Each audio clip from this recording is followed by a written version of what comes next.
Opening up this top 10 then is an album by The War on Drugs called Lost in the Dream. It's their third album. It took some time for me to get into this band, and I'm still really gaining with each listen. Year-long recording process, so it was pretty grueling, lustrous, intricately detailed and beautifully rendered record, and their best to date. In essence, The War on Drugs have evolved as a band on an album-to-album basis in precisely the same fashion as so many of their songs. What at first seemed like a fairly straightforward traditionalist roots rock exercise has very gradually, very subtly blossomed into something wondrous and profound. The early album, of course, featured Kurt Vile, but he's long gone. But this is certainly worth a good listen, and it comes in at my number 10. And then this is Santana, and it's Chorus. I only really caught up with this album a couple of months back, so I've been hanging around for best part of 7 years. I'm really pleased I checked it out. Marked his reunion with executive producer Clive Davis, who of course masterminded 1999's multi-platinum Supernatural. It's billed by RCA as his first Latin album. Not quite sure about that, but Corazon is the studio counterpart to the guitarist's HBO Latino concert special that happened around that time, where he features his band performing with a host of Latin music superstars in his native Mexico. And it's an absolute scorcher of an album for lovers of Latin grooves. The singing, mostly in Spanish, Santana actually sounds hungry again. His studio band is filled with killers, including drummer Dennis Chambers, timbalero Carl Parace, and conguero Raul Rico. His opener, Sadira, actually features his trademark tone in a passionate, stinging, gritty exchange with vocalist Samuel Rosa from the Brazilian rock and reggae band Skank. Jittering, insistent horns and layers of percussion push both men to escalate the battle. Juanes lends his soulful croon to the first single, La Flyer. It's got an anthemic hook with layers of backing vocals framing Santana's tight and tasty solos. Los Fabulosos Cadillacs back the guitarist on Mal Bicho. It's an aggressive, careening cumbia. And then we get Oe 2014 style, which is a Latin hip-hop reprise of his huge hit back in the early 70s, Oe Como Va. If you think that Santana are all spent up, I suggest you check this one out. Marvellous stuff. So to 8 on my countdown. A brief review here, but it's a great album. A New House by Deacon Blue. I've loved this band from the mid-80s onwards. Their early albums, Rain Town, When the World Knows Your Name. Much the same lineup, the main protagonists Ricky Ross and Lorraine McIntosh. Ross writes all the stuff, sings lead vocals. His wife McIntosh supports admirably on harmonies. They've got a nice band as well, James Prine, Dougie Vipond, Gregor Phillip and Lewis Gordon. So a lot of soft pop rock with added string arrangements, which are sparingly added, combine great storytelling with regard to Ricky's life up in Wee, Scotland, and the melodies glow and the lead vocals and harmonies glide effortlessly. It's a wonderfully easy listen, and they are my number 8. My 7th offering, Soul Power, Curtis Harding. Very much a mix of rock with funk and soul, rhythm and blues and rock and roll.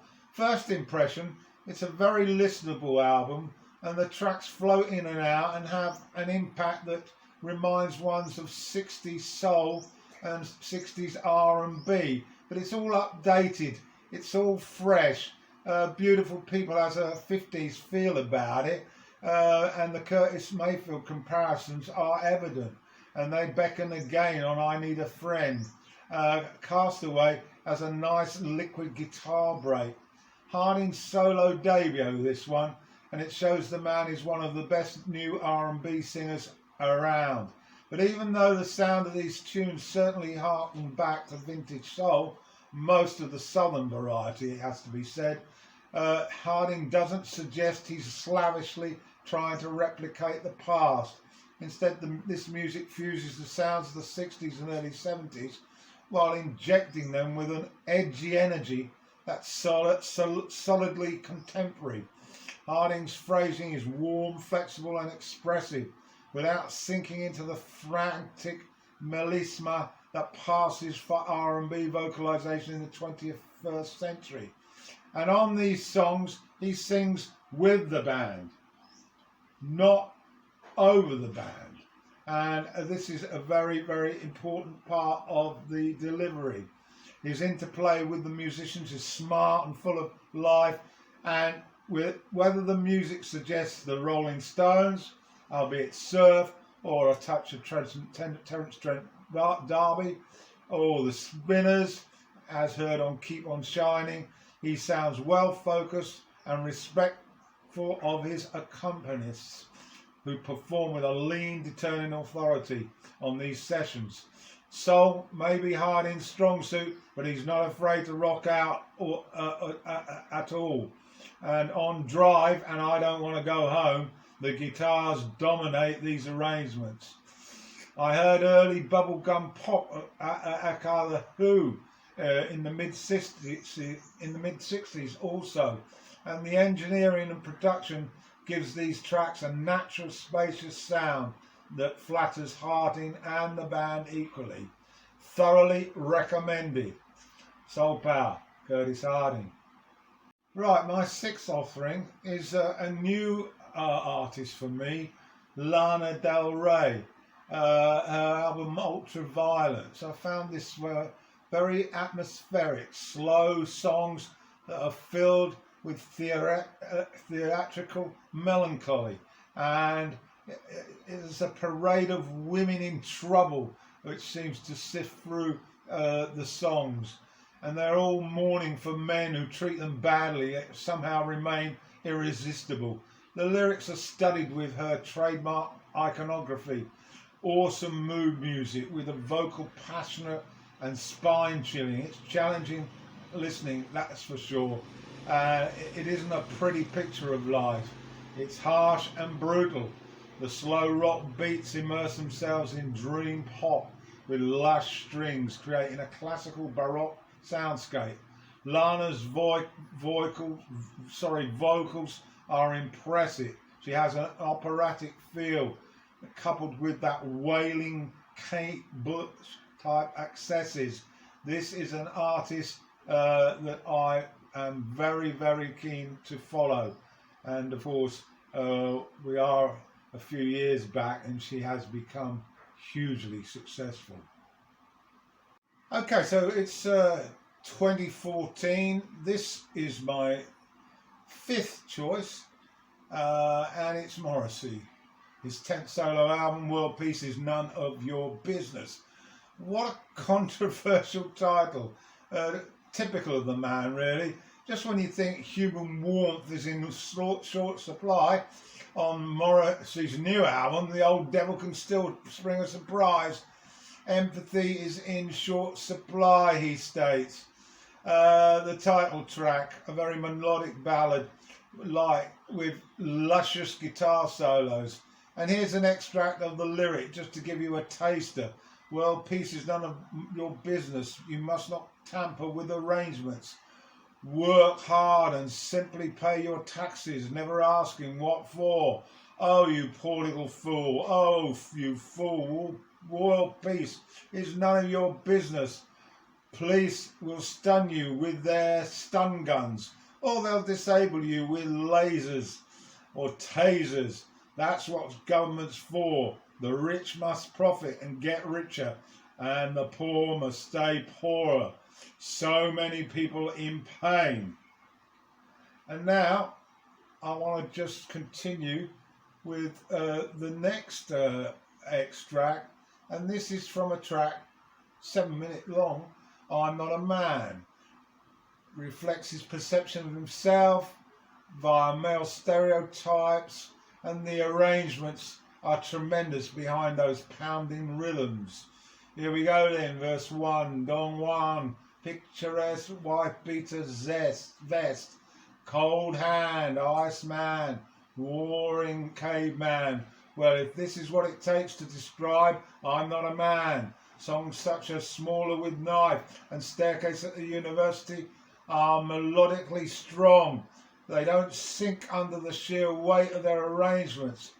That may be down to one Gustavo Manzur, a multi-instrumentalist who replaced longtime collaborator Alan White in Morrissey's backing band, bringing with him the didgeridoo, accordion, trumpet, flamenco guitar, and presumably the saz-like instrument that twangs away during Istanbul. The album sounds more tumultuous than before, and then there's the closer, Oboe Concerto, a brilliant, vivid rumination on mortality that genuinely deserves the adjective Larkin-esque. It's my personal favourite. And Moz, well, his vocals are a true highlight. It's also very classically inspired. Great album.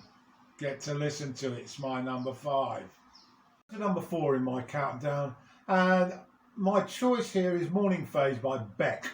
It's an absolutely beautiful album with some stirring arrangements, and it was highly rewarded at the Grammys for 2004. Of course, the show was in 2005. I'm going to go through some of the tracks to give you a flavour of them. Cycle is the opening rendition, which leads nicely into Morning after about 40 seconds. This is a gorgeous opener. You can practically see the rays of Californian sun peek through the blinds before the light comes through full force on the hook. Heart is a drum, was a single, radiates the cocoon warmth of Nick Drake's Brighter Later, he asks. And why does it hurt this way, Beck says, to come so far to find that you've closed the door, the gate, great piano and atmospheric vocal harmonies. Say Goodbye is track 3. The strings bring together a picture of the scenes of breakup in a relationship, which Beck, as the narrator, uses to explore this development. And we can also see the other commentary that he echoes. These are the words we use to say goodbye. Very dramatic, although he sort of shrugs out the lyric. Coming in at number 3 is an album called The Breaks by a man that many of you probably have never heard of. His name's Martin Carr. Martin was evidently quite involved in a band in the 90s. The name of the band was the Boo Radleys, and they were a great sort of pop band, sort of, I guess, Brit pop style. And they had a number of acclaimed records in that period. But then he disappeared off the face of the earth, or so to speak. However, 2013, at the end of that year, he got an email from Tapete. Tapete was an independent record company based in Hamburg, and they said they were looking for Martin Carr. And Martin carried the email around in his spam box when a thought struck him: hang on, I'm Martin Carr, maybe the Martin Carr they're after. So he wrote back to them, and they wrote back to him, and he sent them some demos, and they loved it. And then they sent me a big box of records, and I flew out over to Hamburg, and I got myself drunk, and that was that. And so that launched his solo career. On the tracks here. The opener is called the Santa Fe Skyway. It's got some Stax homage courtesy of Isaac Hage. There's great shuffling horns behind a melody that you could suck on for an eternity. I like St. Peter in Chains with a pumping organ that reminds me a little bit of Squeeze. And then there's Mainstream, track 3, an acoustic-led ballad with some audacious vocal harmonies. Mountains, track 4, is good as well. It's got a 60s rhythm style guitar with some neat piano, and the outro is lush to see. And then sometimes it pours. 5 has lots of sound of rain and more by the BAFTA award composer. Some rather inspired Pink Floyd type pieces from the 70s. And 6, Census Apprentice, very Blur-like, and long outro. And then my last take, No Money in My Pocket, has a gorgeous chorus that stands out, a melancholic tale that cascades on outro with some fuzz guitar. You really ought to try and track this one down. It's a scorcher of a pop album. Lovely sound, lovely melodies, great lyrics, great guitar player, very competent. The Breaks by Martin Carr, and it's my number 3 in my top 10. So my number 2 choice for this best of top 10 for 2014 is an album called Lullaby, recorded by Robert Plant and the Sensational Space Shifters. It's a really diverse collection of songs that can capture rock, folk, world and country. And we can hear little snippets of Led Zeppelin on some of the tracks, and the more adventurous Plant type of presentations. This has been a 3-decade plus journey for Plant as a solo artist. This, however, is the first studio album for 4 years, backed by the Sensational Space Shifters. They're a retooled version of the Strange Sensation band that supported him from 01 to 07. It's an odd assemblage of UK rock lifers. It includes a pair of Portishead associates, keyboardist Justin Baggett and bassist Billy Fuller, and currently a member of Jeff Barrow's Beak. Jal Weigel and Brian Eno collaborator Justin Adams is also evident, and the guitarist from a Britpop band that I actually heard some way back called Cast, that's a certain Liam Skin Tyson. And there's a lot of world music contributions as well. And this is really the first batch of original songs by Plant and his band for nearly a decade. Going to give you a selection of some of the tracks, not all of it of course because it would be far too long. Little Maggie opens up. It's very much world folk, a radical reworking of the 1940s standard stuttering breakbeats, fuzzy covered synths, pulses and the disorientating drone of Kamara's Riti. A Riti is a one-string West African instrument that produces a high-pitched squeal, and it's halfway really between a violin and a clarinet. So now you know. Very, very moving though. Embrace Another Fall is my next choice. A lot of psychedelic guitar on here, ominous orchestral textures, and a ritualistic drum rumble. It's very much an arena rock style number. Guitar fireworks and a grafted on passage of an ancient Welsh folk song, which pronounced Mawnad Ia Ehedid. My Welsh isn't too strong. And that's courtesy of the guest vocalist Julie Murphy. And then we have Turn It Up. Here the Space Shifters chance to get the Led Zepp feeling out. It's bluesy, it churns, resembling a swamp-covered Four Sticks in its heaviest moments, but Plant cheekily uses the moment to address the plight of a veteran artist who still gets the majority of his airplay from records he made 40 years ago. This lyric sums it up. I'm stuck inside the radio. Turn it on and let me out. So, Somebody There which has a shimmering paisley pattern pop of Somebody There, presents golden opportunities to savour Plant's ageless, eminently graceful vocals. And I also like House of Love, a reference to his breakup with Patty Griffin in the Band of Joy period. She, of course, a folk country singer. So there we have it. This is a very, very polished piece of work by Plant and his band, and it's my number 2. So what's number 1 for the year 2014? Well, no surprises really from yours truly. I've chosen Hypnotic Eye from Tom Petty and the Heartbreakers. Now, regrettably, this was the last album released of new songs, studio album, before the demise of one Tom Petty, who I must admit it was quite a shock when we learnt of his passing. And in this video, I feel I need to refer back a little bit to history. Great documentary I saw a few years ago about the rise of this band from their early beginnings here as Mudcrutch out of Gainesville, Indiana, of course.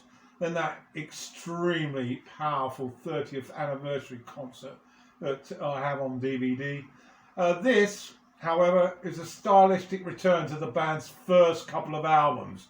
The debut way back in 1976, and its follow-up 2 years later, You're Gonna Get It Now. There is a long review for Hypnotic Eye, and I've did this about 2 years ago, and there will be a link in the description. So to the opening cut then on this album, and again I'm going to be referring really to reviews that I've seen, capturing what I consider to be a succinct point with regard to the album. American Dream. It's a pleasure to bring back Ron Blair for this album on bass. He was in the original band, you might remember, but he left some years back, and he has an immediate impact on this opener with a thunderous bass riff which locks into the drums before Tom's country twang revs it up. And as the band tighten the noose on the strident riff, there's some slick rhythm guitar and nice neat acoustic bridge before raucous Campbell solo boogies us along. The vocals are a bit pushy and the chorus locks solidly into 3 minutes of southern rock. Lyrically, well, it's about your own plans in life to realise your dreams. The album's full of plenty of typical Petty's rock and roll style, but the tracks are fresh and don't become a recycling of the whole hits. And this is the Heartbreakers, of course, 4 decades on and a million shows later than their debut. And they deepen their attack with sturdy reliability. So to Fault Lines, track 2. Petty and Campbell exchange snarling guitar work here against the swamp boogie style swing from drummer Steve Ferrone and bassist Blair, of course. And then next up, Red River, the band's trademark birdsy shimmer, coming with extra crunch and desert horizon beauty. Sometimes the intensity doesn't even need to be so loud, as with the subdued Full-Grown Boy, where Tench plays some jazz shady piano and Petty pushes his voice into a relaxed croon for the wee small hours. And finally, I must refer to the closer, Shadow People. This is a standout and it has that rock bluesy feel. Absolutely tremendous album, and no hesitation, as it's the best album, in my opinion, for 2014.